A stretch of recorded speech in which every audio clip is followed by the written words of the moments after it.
I'm Dr. Odell, and I'm the co-founder of East Mill Animal Hospital, and this is my partner, Michelle Smith, also the co-founder of East Mill Animal Hospital here in North Andover.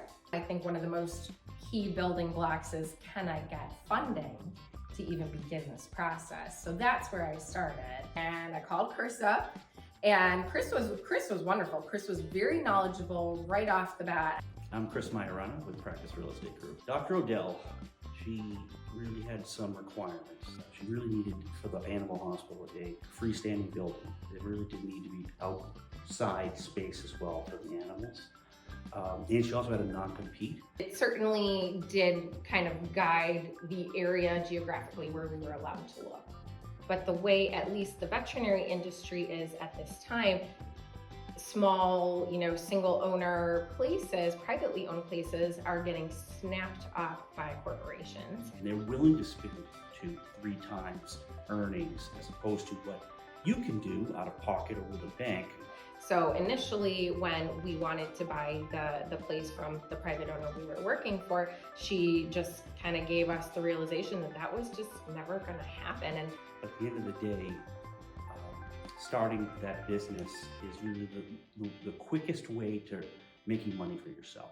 We had an idea of a town that we thought we might want to be in, but we didn't know much about it or how to do market analysis and really take a look at if it made sense financially to build a practice in that area. The software that we use is the biggest commercial-based database of properties in the country.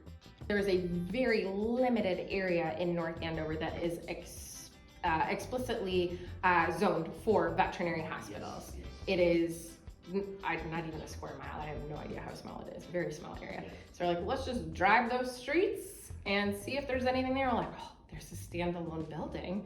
Dr. Odell had a lot of questions about the demographics, the right area, where is the right location to open the practice, and what we were able to apply to her was demographics for her to be able to make data-driven decisions. And in addition to that, we're able to then look at competition to really find the right area. And after looking through that, we felt very comfortable with the location we picked. So I said, hey, Chris, here's the address. What can you find out? It might still be a dentist's office. And he said, I'll find out. I'll see what I can find out. And he got in contact with the landlord and got us in here, and things have been rolling forward ever since. Throughout this process, Chris was extremely responsive. He sort of did his job up front, helping us find the location, helping us with negotiating the lease terms. And at that point, we thought Chris was probably done and his job here was completed, but we found that he really stuck around, and anytime we had a question, anytime we ran into any type of a hurdle, we could contact him and he would give us his input, try to contact people and help us find workarounds.